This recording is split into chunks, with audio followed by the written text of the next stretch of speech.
زه ډاکټر نوید خپلواک یم. نن مو د بحث موضوع په نارینه‌وو کې د جنسي ناروغۍ درملنه ده. جنسي ناروغۍ هغه ډول چې موږ ورته اختلال د نعوظ وایو یا اریکټایل ډسفنکشن چې اختصار ED ده.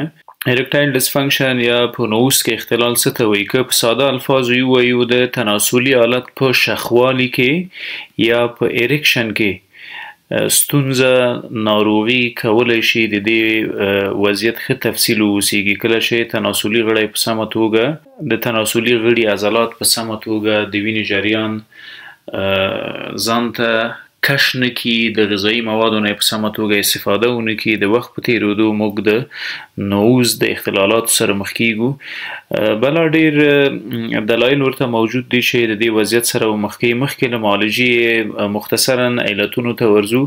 که چیرې د وینې جریان کم وي، تناسلي حالت ته ډیکریز بلډ فلو، نو مسلما هغه خواړه او اکسیجن چې تناسلي حالت ته د وینې د لارې ځي هغه به نه وررسیږي او دغه وضعیت بالاخره د اریکټایل ډسفنکشن یا د جنسي کمزورۍ یا د اختلال د نعوظ سبب ګرځي.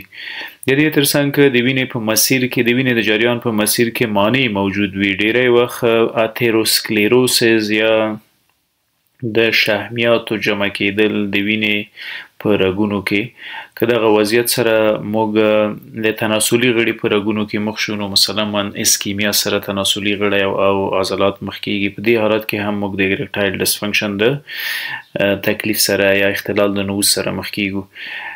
د شکر ناروغي ډایبیټیز ملیټس په خپله ګلوکوز ګلایګیشن کوي، د شحمیاتو سره په د وینې په رګونو کې رسوب کوي او مانع جوړوي، دغه اتیروسکلیروسس ته لاره جوړوي، نو دا بیا د اریکټایل ډسفنکشن سبب ګرځي. همدا رقم قهر، غوسه، تشویش، رواني ستونزې، انکزایټي، ډیپریشن، دا ټول په عصبي سیستم فشار واردوي. عصبي سیستم هم هغه مخصوصو چینلونو باندې چې باید د تناسلي حالت عضلات متحرک وساتي، دغه فنومنا مخ ته نه ځي او بالاخره د اریکټایل ډسفنکشن یا د جنسي کمزورۍ سبب ګرځي. د دې ترڅنګ ډېر نور علتونه کېدلی شي، لکه حوادث، ټراما، د عصبي رګونو ته صدمه، همدا رقم ملټیپل سکلیروسز، نور سیستمیک ناروغۍ د اریکټایل ډسفنکشن سبب ګرځي. څنګه کولی شو دغه وضعیت په خپل کور کې معالجه کو؟ تاسو حتما لونګ یا کلوو پیژنئ. لونګ چې په انګلیسي کې کلووز ورته وایي. ډیری وخت زموږ شاوخوا ته د معالجې ټول اسباب موجود وي، ولې یا خبر ته نه یو یا د استفادې په طریقه باندې نه پوهیږو. نو نن غږیږو چې لونګ یا کلوو څه لري چې د جنسي کمزورۍ په معالجه کې استفاده کیږي. ځینې ښه خاصیتونه په لونګ کې موجود دي. یوې د ویزو ډایلیشن خاصیت ده. ویزو ډایلیشن څه ته وایي؟ د وینې رګونه فراخه کوي. که چیرې د وینې رګونه فراخه شي، نو ډیره وینه پکې ځایږي. چې ډیره وینه ځای شوه، نو ډیره به انتقالیږي او بالاخره چې ډیره انتقال شوه، نو مسلما ډیر خواړه، ډیره انرژي او ډیر اکسیجن ورسره انتقالیږي. که دغه وضعیت په تناسلي حالت کې په نظر کې ونیسو، نو ویزوډایلیشن په تناسلي حالت کې د اریکشن سبب ګرځي، د شخوالي سبب ګرځي. ځکه ډیره وینه که تناسلي حالت ته ځي، غذایي مواد وړي د ځان سره، اکسیجن وړي د ځان سره، او هلته د اریکشن یا د شخوالي سبب ګرځي. په لونګو کې کافي زیات ویزوډایلیټر موجود دي او کولی شو د همدغه خاصیت په درلودو یې د اریکټایل ډسفنکشن دپاره استفاده کو. دویم، په لونګو کې بل ښه خاصیت انټای اکسیډانټ ده. انټي اکسیډانټونه څه دي؟ هغه مخرب او مضره ذرات چې د وینې په جریان کې دي، ډیری وخت له هاضمې جهازه جذبیږي او ینې ته ورځي. دغه انټي اکسیډانټس ورځي او دغه مضره ذرات اخلي، وژني. ډیری په لیور یا په ینه کې دغه مضر ذرات د انټي اکسیډانټ په واسطه وژل کیږي. د دې ترڅنګ همدغه انټي اکسیډانټ دي چې د اتیروسکلیروسز مخه نیسي.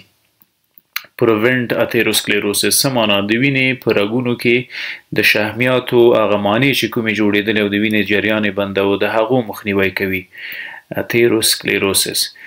د دې ترڅنګ په لونګو کې یو بل ډېر ښه خاصیت انټای انفلمیټري ده، انټای انفلمیټري یا ضد د التهابونو. که چیرې موږ په بدن کې التهاب لرو یا د میکروبونو د ویروسونو د عفونتونو د وجې په اریکټایل ډسفنکشن یا په جنسي کمزورۍ مبتلا یو، کولی شو حداقل د یو طبیعي زیرمې په حیث د لونګو نه هم استفاده وکړو. راځو هغه انسانانو ته وبخئ کوم چې نه باید د لونګو نه استفاده وکړي په خپل غذایي توکو کې یا حد اقل په د اریکټایل ډسفنکشن یا جنسي کمزورۍ په درملنه کې. هغوی چې قلبي ناروغي لري یا اسکیمیک هارت ډیزیز لري، اسکیمیک هارت ډیزیز یا AIHD اسکیمیک هارت ډیزیز، ډیری د دغو ناروغانو دپاره هغه درمل تجویز کیږي چې وینه یو څه رقیقه وساتي، درست لکه اسپایرین، کلوپیډوګریل او دې ته ورته نور درمل که انټي انفلمیټري دي او دغه کوم میډیسنز چې وینه رقیق کوي په هغو کې موږ نشو کولی د لونګو نه استفاده وکړو. نو څوک چې د اسپایرین او کلوپیډوګریل نه استفاده کوي هغه د اریکټایل ډسفنکشن یا د جنسي کمزورۍ د معالجې دپاره له لونګو نه استفاده نه کوي چې د خونریزۍ سبب ممکن وګرځي. د دې ترڅنګ لونګ څنګه سوال دا پیدا کیږي چې موږ څه رقم له دې طبیعي پلانټ یا نبات نه استفاده وکړو. په 40 ساعتونو کې له 3 وخله تر 4 دانو لونګ یا کووز کولی شو په 2 پیالو اوبو کې یا 2 cups of water کې جوش کو ویخوټو. د څومره وخت دپاره باید وخوټو؟ د 15 دقیقو دپاره، 15 منټو دپاره دا بایل کوو او بعد له هغې خورو. د دې ترڅنګ چې د جنسي کمزورۍ په معالجه کې مثمر واقع کیږي، ډېرې نورې ستونزې هم ورسره رفع کیږي. د وجود د فلټر دستګاه یا لیور یا ینې ته ډېره ګټه کوي.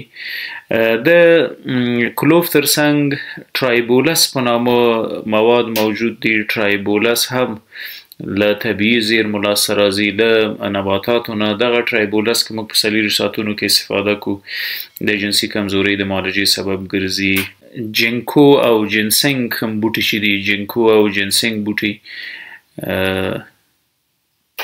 په دوو کې ځینې وسارې موجود دي چې د ویزوډایلیشن سبب ګرځي، د وینې جریان د ګړندیتوب سبب ګرځي. دا د نارینه‌و دپاره د اریکټایل ډسفنکشن لپاره ښه معالجه ده. که چیرې قهر، غوسه، تشویش، اضطراب، اندېښنې د اختلال د نووز سبب ګرځېدلي وي، د دو معالجه چې خصوصا د سایکاټریست په واسطه کیږي دا کولی شي په نارینه‌و کې د اریکټایل ډسفنکشن یا د جنسي کمزورۍ د اختتام یوه وجه وي. یعنې که موږ رواني ناروغۍ معالجه کړو ورسره جنسي کمزوري مسلما له منځه ځي. په لونګو کې د دغو خاصیتونو ترڅنګ 2 نور مهم خاصیتونه موجود دي چې په هغو باندې مفصلا غږیږو. یو په نارینه‌و کې د ټسټاسټیرون هارمون زیاتوي. په نارینه‌و کې ټسټاسټیرون هارمون انکریز ټسټاسټیرون. ټسټاسټیرون جنسي هارمون ده، دا د سپرمو د جوړېدا سبب ګرځي. که چیرې هغه انسانان چې د بې اولادۍ سره مخ دي، د سپرمو مقدار کمی یا کیفیت کمی یا شکل خرابي، مارفالوژي، دوی کولی شي د لونګو نه استفاده وکړي چې د ټسټاسټیرون د زیاتوالي سبب ګرځي. په ښځمنو کې د LH یا لیوټینایزینګ هارمون د زیاتوالي سبب ګرځي لونګ، چې دا معمولا د میاشتنۍ ناروغۍ په دردونو کې یا په ډسمینوریا کې ډېر مهم رول لري. هغه ښځمنې چې په میاشتنۍ ناروغیو کې د ملا او د نس دردونه لري هغو دپاره دا تجویز کیږي چې استفاده ترې نه وکړي.